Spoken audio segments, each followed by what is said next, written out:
అది Visakhapatnam railway station. Train door దగ్గర నిలబడి ఉన్న ఆమె కళ్ళల్లోకి నేను చూసిన ఆ క్షణం నా శ్వాస ఆగిపోయినట్లయింది.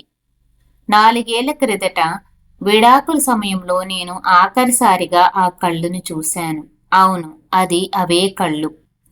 ఒక్కసారిగా అనౌన్స్మెంట్. విశాఖపట్నం నుంచి హైదరాబాద్ వెళ్తున్న ఇంటర్సిటీ ఎక్స్ప్రెస్ ప్లాట్ఫామ్ 4 నుంచి బయలుదేరుటకు సిద్ధముగా ఉంది అని. ట్రైన్ కదలడం మొదలవుతోంది. నేను పక్కకు కదిలి ఆమెకి దారిచ్చాను. నా హృదయం మాత్రం ఒక్క ప్రశ్నతో గట్టిగా కొట్టుకుంటుంది. 4 ఏళ్ల కిందట నేను కోల్పోయింది ఇప్పుడైనా తిరిగి వస్తుందా? నా పేరు వివేక్. 4 ఏళ్ల క్రితం నేను ఒక పెద్ద తప్పు చేశాను. కోపంతో, అసహనంతో, అహంకారంతో నేను ఒక తప్పుడు నిర్ణయం తీసుకున్నాను. ఎవరికీ తెలియకపోయినా నాకు ప్రతిరోజు తెలుసు అది ఎంతో పెద్ద తప్పని. ఆమె పేరు సంధ్య. నా భార్య. లేదు, చెప్పాలంటే నా మాజీ భార్య. ట్రైన్ కదులుతోంది. ఆమె చేతిలో చిన్న ట్రాలీ బ్యాగ్. నన్ను విడిచిపెట్టిన నా భార్య సంధ్య. 4 ఏళ్లుగా నేను మర్చిపోలేని పేరు. కళ్ళల్లో వర్షపు చీకట్లు. అదే పాత బాధతో నన్ను చూసింది. వివేక్? ఆమె స్వరం కాస్త వణుకుతుంది. అవును, నేనే. ఆమె టికెట్ చేతిలో తిరిగి చూపించింది. Seat number 42B. నా పక్కనే. 4 ఏళ్ల తర్వాత ఆమెని ఒక ట్రైన్లో చూస్తానని ఎప్పుడూ కూడా ఊహించలేదు. అది కూడా నా బోగి నా పక్కనే. నా సీటు 42A, ఆమెది 42B. ఓరి దేవుడా, ఇదెలా సాధ్యం? ఆమె వెనక్కి వెనక్కి జరుగుతుంది. నన్ను చూడకూడదని ప్రయత్నం చేస్తుంది కాబోలు. ఆమె నా పక్కకొచ్చి కూర్చుంది, చాలా నెమ్మదిగా. మా మధ్య నిశ్శబ్దం ఒక చిన్న గోడలాగా నిలిచిపోయింది. నేను ముందుగా మాట్లాడాను. ఎలా ఉన్నావు సంధ్య? ఆమె 2 సెకండ్లు కిటికీ బయట చూసింది. అప్పుడు చిన్నగా, చాలా చిన్నగా, బాగానే ఉన్నాను. నువ్వు? నేను ఉన్నట్లే ఉన్నాను అన్నాను. ఆమె కళ్ళల్లో చిన్న నవ్వు మెరిసింది. నీకింకా అదే మాట తీరు, అస్సలు మారలేదు నువ్వు అంది. సంధ్య, ఇప్పటికీ అదే ఆఫీసా? అవును, ఇప్పుడు డిజైనింగ్ లీడ్గా చేస్తున్నాను అంది. వర్షపు తుప్పర్లు కిటికీపై కొట్టుకుంటున్నాయి. ఆ శబ్దం మా ఇద్దరి పాత గొడవల్ని, జ్ఞాపకాల్ని గుర్తు చేస్తున్నాయి. ఒకప్పుడు ఇలాంటి వాన రోజుల్లో ఆమె టీ చేసుకొని నా దగ్గర వచ్చి కూర్చునేది. ఇద్దరం కలిసి ఎంతో సంతోషంగా తాగేవాళ్ళం. నేను ఆమె జుట్టు పట్టుకొని చాలా సరదాగా అనేవాణ్ణి, నీతో కలిపి వానలో తడిస్తే తప్ప నాకు అలసలైన వర్షం అంటే ఏంటో తెలిసేది కాదని. అంత ప్రేమగా ఉండేవాళ్ళం. ఇప్పుడు ఆమె కేవలం 2 అడుగులు దూరంలో ఉన్నా కూడా మా మధ్య 4 ఏళ్ల దూరం ఉంది. ప్యాంట్రీ వాడు కాఫీ అడిగాడు. 2 కాఫీలు అని నేను అనబోతున్న సమయంలో ఆమె వెంటనే ఆపింది. ఒక్కటే. నేను ఆశ్చర్యపోయాను. నీకు కాఫీ అంటే ఇష్టం కదా?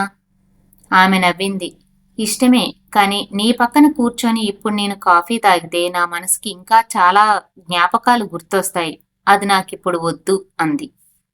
ఆ ఒక్క ప్రశ్న నా హృదయాన్ని కుదిపేసింది. ఆమె ఫోన్ మోగింది. అవునమ్మా, సాయంకాలం కల్లా వచ్చేస్తాను, టెన్షన్ పడకు అంటూ చెబుతుంది. నేను అడిగాను, మీ అమ్మ? ఆమె తలూపింది. కానీ వెంటనే తన ఫోన్ స్క్రీన్ ఆఫ్ చేసి ఒక్కసారి లోపల పెట్టేసింది. నన్ను చూసింది. ఆ చూపులో ఏదో దాస్తున్నట్లా కనిపించింది. సంధ్య, నువ్వు సంతోషంగానే ఉన్నావా? నా గొంతు వణికింది. వణుకుతున్న గొంతుతో అడిగాను. ఆమె నెమ్మదిగా చెప్పింది. సంతోషం కష్టమైన పదం వివేక్. ఆ సమాధానం నా గుండెలను పిండేసింది. తను నిజంగా బాగుందా లేక కష్టంలో ఉందా నాకు అర్థం కాలేదు. ట్రైన్ ఒక్కసారిగా బ్రేక్ వేసింది. ఆమె బ్యాగు కింద పడిపోయింది. నేను దాన్ని ఎత్తుకోబోయాను. అప్పుడు లోపల కనిపించింది.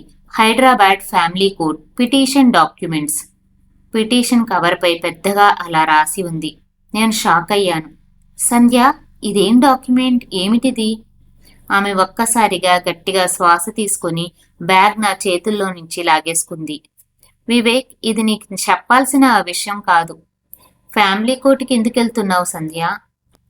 ఆమె కళ్ళు చాలా కిందకి పెట్టింది. చెప్పాలా వద్దా అన్నట్టుగా. చివరికి చెప్పింది. 4 ఏళ్ల కిందట నేనొక తప్పుడు నిర్ణయం తీసుకున్నాను అనిపిస్తుంది. ఇప్పుడు ఆ తప్పుని సరిచేసుకోవడానికి నేను కోర్టుకెళ్తున్నాను అంది. ఆమె కళ్ళల్లో వణుకు ఉంది, బాధ ఉంది. కానీ వాటన్నిటికంటే పెద్దగా కనిపించిన ఒక చిన్న ఆశ ఉంది. ఏం మాట్లాడాలో ఏమీ అర్థం కావడం లేదు. గుండె మాత్రం గట్టిగా కొట్టుకుంటుంది. సంధ్య నన్ను వదిలిపెట్టలేదు. మా ప్రేమ ఇంకా బతికే ఉంది అనే ఆశ పుట్టింది.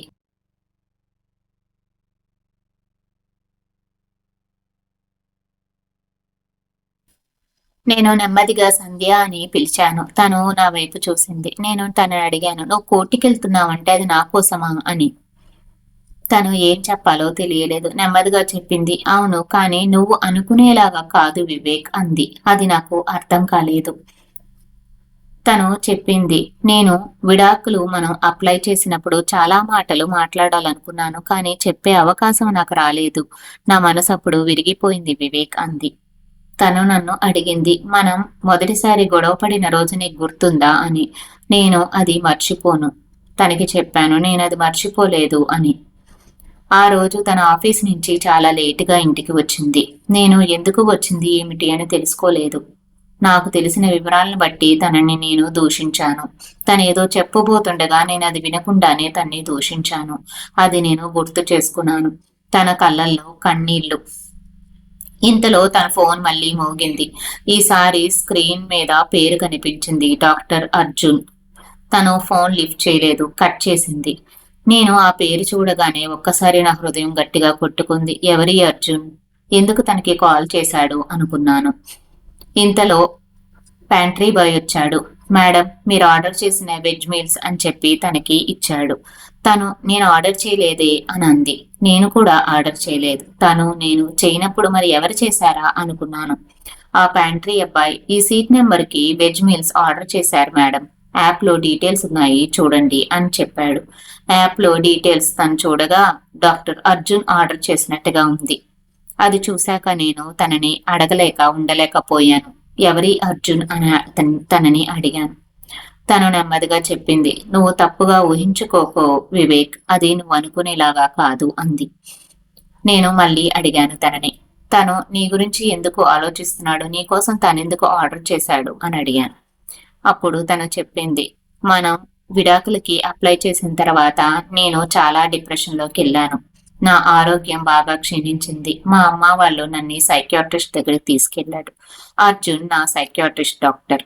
ఆయన నాకు ట్రీట్మెంట్ ఇస్తున్నారు, మందులు, నా యొక్క ఆరోగ్యాన్ని ఆయనే చూసుకుంటున్నారు అని చెప్పింది. నేను ఒక్కసారిగా హడలిపోయాను. నీకు ఇంత జరిగినప్పుడు నాకెందుకు ఏ విషయం చెప్పలేదు అని అడిగాను. నువ్వు నా జీవితంలో ఇప్పుడు లేవు కదా వివేక్, నీకు చెప్పాలి, నిన్ను డిస్టర్బ్ చేయడం ఎందుకు అని నేను నీకేమీ చెప్పలేదు అని నాకు చెప్పింది. నా కళ్ళల్లో కన్నీళ్లు. తనకింత బాగోనప్పుడు నాకు ఒక్క విషయం కూడా తెలియలేదే అని బాధపడ్డాను. అంతలో నేను తనని అడిగాను, నువ్వు ఇంతకీ కోర్టుకి ఎందుకు వెళ్తున్నావో నాకు చెప్పలేదు సంధ్య అని. తను మౌనంగా ఉండిపోయింది. తర్వాత స్టేషన్ ఒక దగ్గర ట్రైన్ ఆగింది.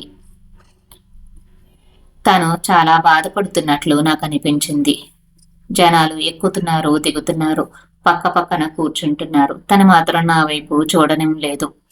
నేను ఇంకా ఆగలేకపోయాను. తన చేతులు పట్టుకొని అడిగాను, సంధ్య, దయచేసి చెప్పు, కోర్టుకి ఎందుకు వెళ్తున్నావు అని అడిగాను.